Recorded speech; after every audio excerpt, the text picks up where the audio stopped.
আমাদের বাঙালি হিন্দু ঘরে সামনেই আসছে কোজাগরি লক্ষ্মী পুজো। আর লক্ষ্মী পুজোর দিনে বিভিন্ন রকম নাড়ু তৈরি করাটা আমাদের ঘরে ঘরে একদমই কমন ব্যাপার। আজকে আমি আপনাদেরকে নারকেলের গুড়ের নাড়ু তৈরি করে দেখাবো। তবে যারা চিনির নাড়ু তৈরি করতে চান তারা আমার চ্যানেলটিকে ভিজিট করে আসতে পারেন। আমি ঠিক এর আগেই চিনির নাড়ুর ভিডিওটা আপলোড করে দিয়েছি।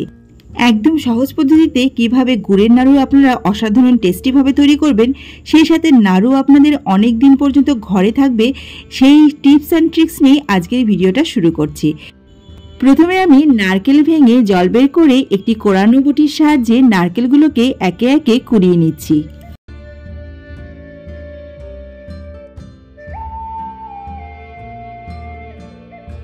এবারে নারকেলগুলোকে আমি পরিমাণ মতো ব্যবহার করে কিভাবে এই গুড়ের নাড়ুটা তৈরি করছি সেটা একবার দেখে নেওয়া যাক। এখানে আমি একটি কাঁসার বাটি পরিমাপ করে নারকেল কোরানো নিয়ে নিচ্ছি। আপনারা যে কোনো বাটি বা কাপ পরিমাপ করে এই কাজটি করে নিতে পারেন। এখানে আমি 3 বাটি পরিমাপে নারকেল কোরানো দিয়ে দিলাম, আর সেই সাথে দিয়ে দেব 1.5 বাটি পরিমাপে আখের গুড়। আখের গুড় কেনার সময় আপনারা অবশ্যই খেয়াল রাখবেন যেন গুড় অনেকটাই পরিষ্কার হয়। নারকেল কোরানো এবং আখের গুড়ের পরিমাপটা আপনারা ওজন করেও করে নিতে পারেন, তবে আমাদের সবার ঘরে যেহেতু ওজন মেশিন থাকে না, তাই বাটি বা কাপ পরিমাপ করেই কিন্তু এই কাজটা করা সুবিধা হয়। এবারে আমি আখের গুড় এবং নারকেল কোরানোটা একসঙ্গে এভাবে একটু হাত দিয়ে চটকে চটকে মাখিয়ে নেব। আর এই কাজটা আমি ততক্ষণ পর্যন্ত করব যতক্ষণ না পর্যন্ত গুড়টা পুরোপুরি গলে যায় এবং নারকেলটাও অনেকটাই নরম হয়ে যায়। গ্যাসের আঁচটাকে এবারে একদমই কম করে রেখে কড়াইটাকে বসিয়ে দিয়েছি এবং ধীরে ধীরে নেড়ে চেড়ে এই নারকেল কোড়াটাকে জাল দিয়ে নিচ্ছি।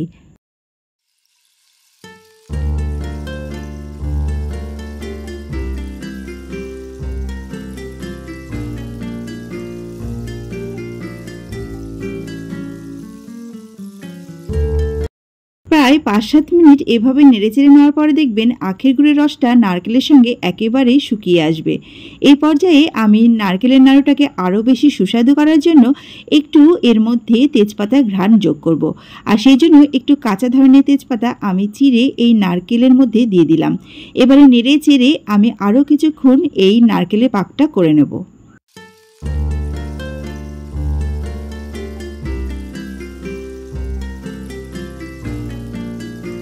নারকেল নাড়ু আরও বেশি টেস্টি করা আরেকটি টিপস হলো গুঁড়ো দুধ ব্যবহার করা।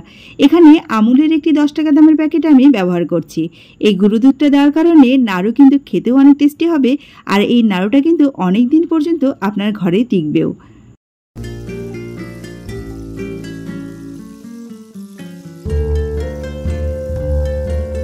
বন্ধুরা, নারকেল নাড়ুর পাক কিন্তু একদমই চলে এসেছে। এবারে চলুন এর মধ্যে একটু এলাচ গুঁড়ো দেওয়া যাক। এলাচ গুঁড়ো দিলে নারকেল নাড়ুর মধ্যে সুন্দর একটা ঘ্রাণ যোগ হবে, আর নাড়ুটা খেতেও কিন্তু ভালো লাগবে। এলাচ গুঁড়ো দেওয়ার পরে খুব ভালো করে এখন আমি নারকেলের সঙ্গে মিশিয়ে দিচ্ছি।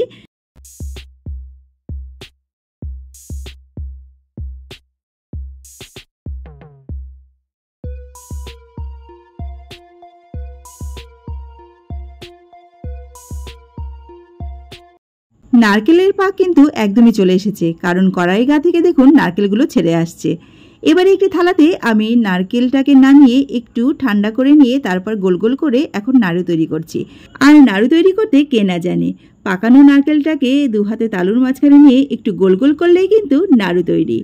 আজকে আমি যখন নাড়ু তৈরি করছি তখন কিন্তু আমার পরিবারও আমার সঙ্গে হাত লাগিয়েছে। এখানে আমার বড়মশাই এবং আমার মেয়ে দুজনেই কিন্তু আমার সঙ্গে বসে বসে নাড়ু তৈরি করছে। আর পুজোর আগে এরকম বসে গল্প করতে করতে নাড়ু তৈরি করতে কার না ভালো লাগে। বন্ধুরা, আজকে তো আমি অনেক আনন্দে বসে বসে গুড়ের নাড়ুটা তৈরি করছি। আপনারাও কিন্তু এই রেসিপিটি দেখে খুব সহজে এই গুড়ের নাড়ুটা বাড়িতে তৈরি করে নেবেন। দেখতে দেখতে দেখুন আমার কতগুলো গুড়ের নাড়ু তৈরি হয়ে গেছে। আর এই গুড়ের নাড়ু তৈরি করাটা যে কতটা সহজ সেটা কিন্তু আপনারা আজকে ভিডিও দেখেই বুঝতে পেরেছেন। আশা করছি রেসিপিটি আপনাদের ভালোই লেগেছে। গুড়ের নাড়ুর সাথে সাথে যদি আপনারা চিনির নাড়ুটাও করতে চান তাহলে ঠিক এর আগের ভিডিওতেই আমি চিনির নাড়ুর রেসিপিটাও শেয়ার করেছি। আশা করছি সেটাও আপনারা দেখে নেবেন। এর পরবর্তীতে আসছে মুড়ির মোয়া এবং মুরগির রেসিপি। তাই দেরি না করে ঝটপট আমার চ্যানেলটিকে সাবস্ক্রাইব করে নেবেন, যাতে এই নোটিফিকেশনগুলি আপনাদের কাছে খুব তাড়াতাড়ি পৌঁছে যায়। আজকে তাহলে এই পর্যন্তই বন্ধুরা, সবাই ভালো থাকবেন, সুস্থ থাকবেন এবং লাইক শেয়ার কমেন্ট করতে ভুলবেন না। আজ আসি, নমস্কার।